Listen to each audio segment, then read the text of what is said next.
What's up, everybody? Today I got to start this video with a bit of a story. So if you don't know, I do drive a Tesla.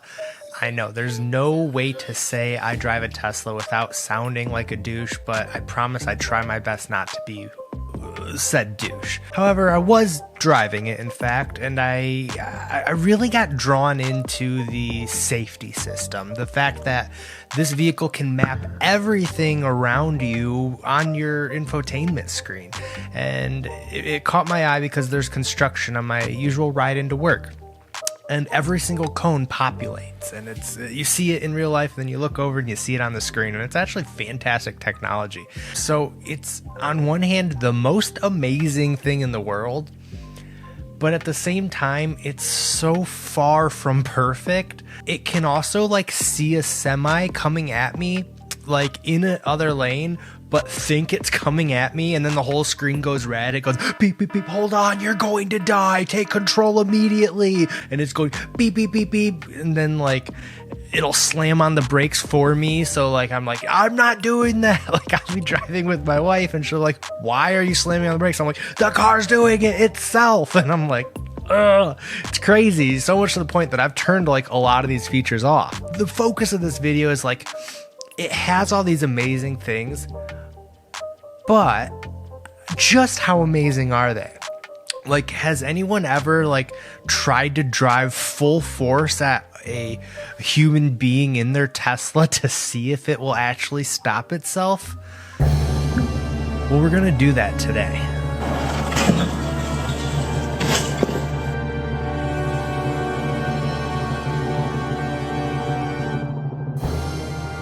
Now, two things before we start.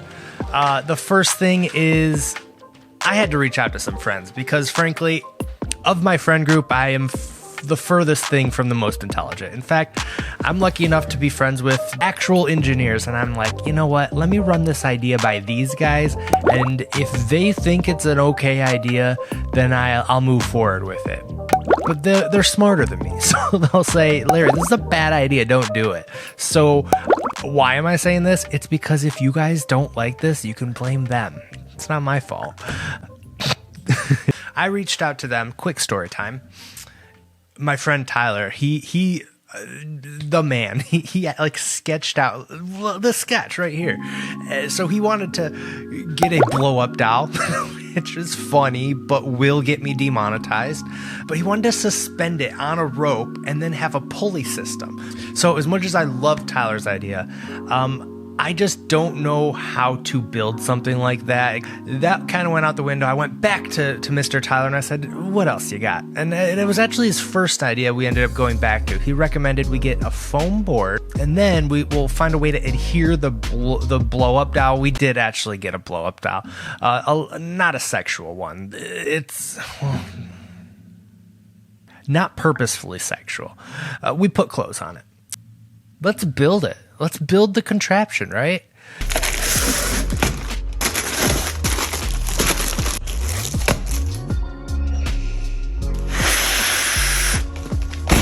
Whew. What do you think, Emma? You don't like him? He's scary, isn't he?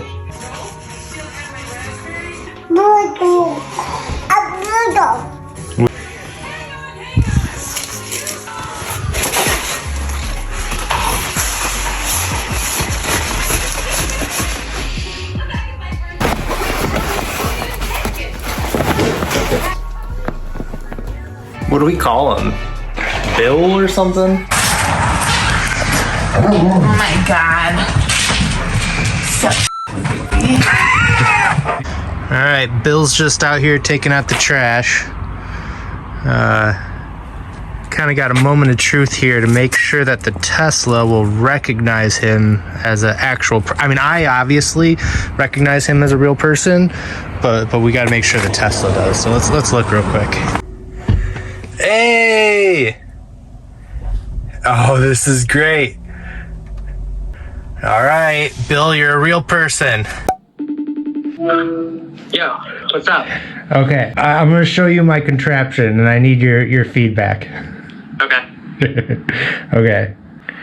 Perfect. Just honestly exactly what I was thinking. The pool noodle's genius. All right, so yeah, I needed like 3 points of contacts to stay up. I used like tiny little dowels to connect it. And I'm just gonna tie rope to the board. That's perfect. It's Tyler approved? I like it. All right. That's awesome.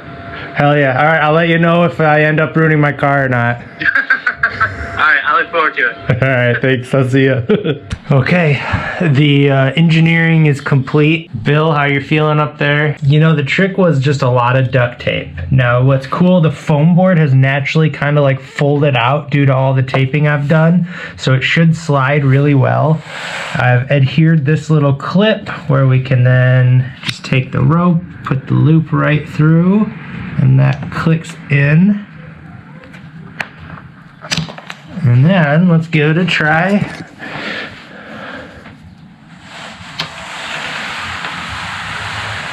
Flawlessly. Next step is seeing if you get run over, buddy. Okay, so we're about to run about 6 tests here with footage from about 3 different angles on each one. So you'll be seeing a drone shot, you'll be seeing a POV of the driver's seat, and then we have like this side camera set up as well. And what we did is a slow, medium, fast for each of the 2 tests. And the first test was the mannequin standing still. And then the second test was attaching the rope and pulling the doll or mannequin to simulate it walking in front of the vehicle. So let's dive into the first test of standing still.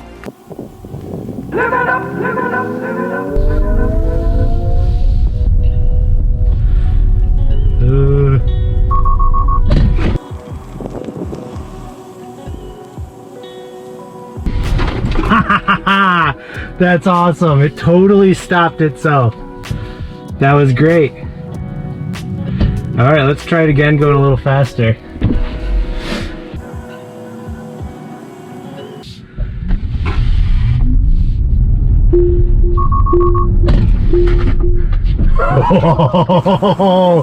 Oh, we got him a little bit. Fail. It still stopped. I'm gonna do one more even faster. He survived. He wouldn't have died, right? No.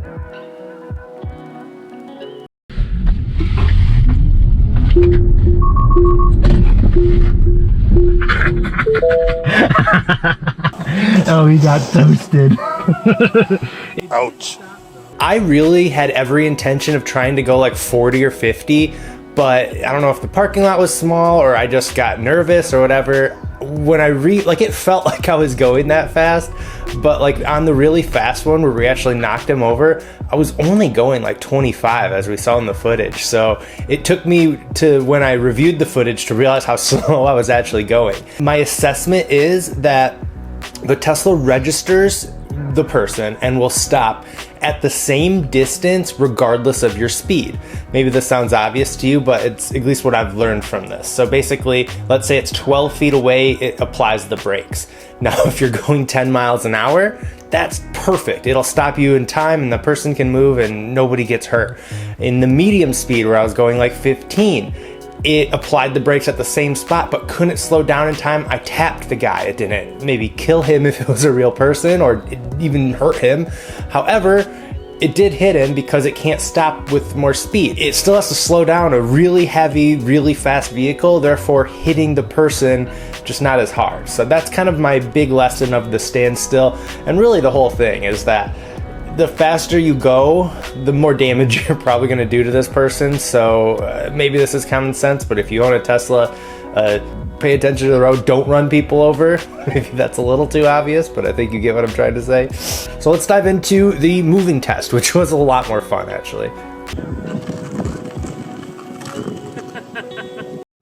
Okay, so for this one, we're going to be doing a moving shot. And we're going to go pretty slow on this one because I don't know what's going to happen. So go ahead and start pulling. It was in reverse still. It sees him. Hey! It saw him. It saw him. I think it actually did. But I was also going very slow. So we'll pick it up just a little this time. I don't know.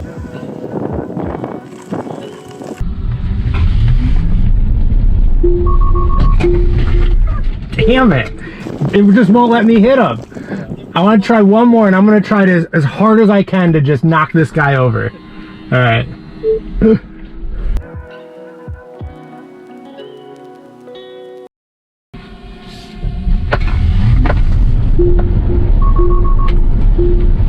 Oh, it did not see him that time at all. Oh my god. Okay, cool.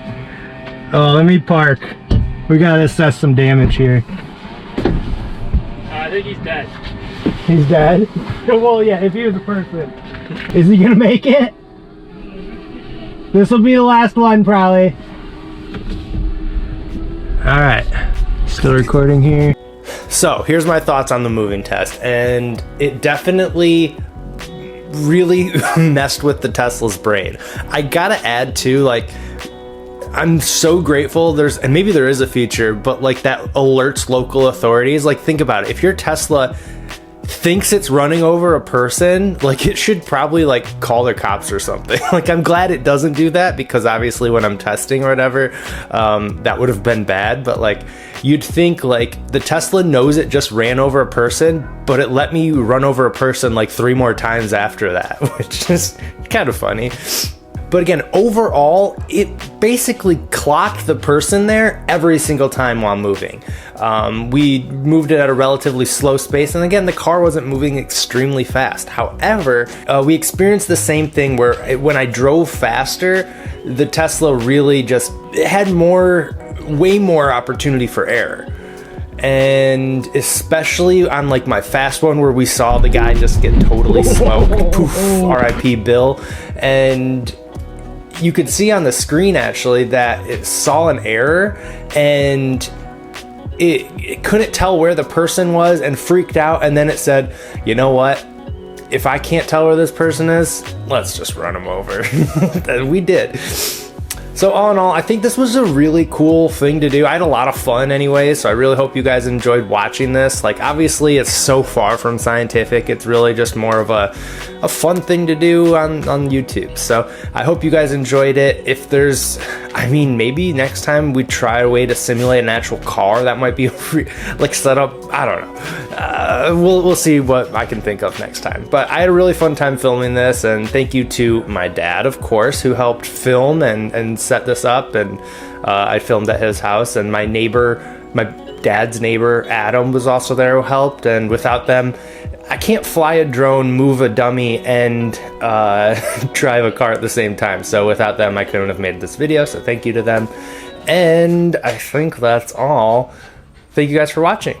I'm out. Bye.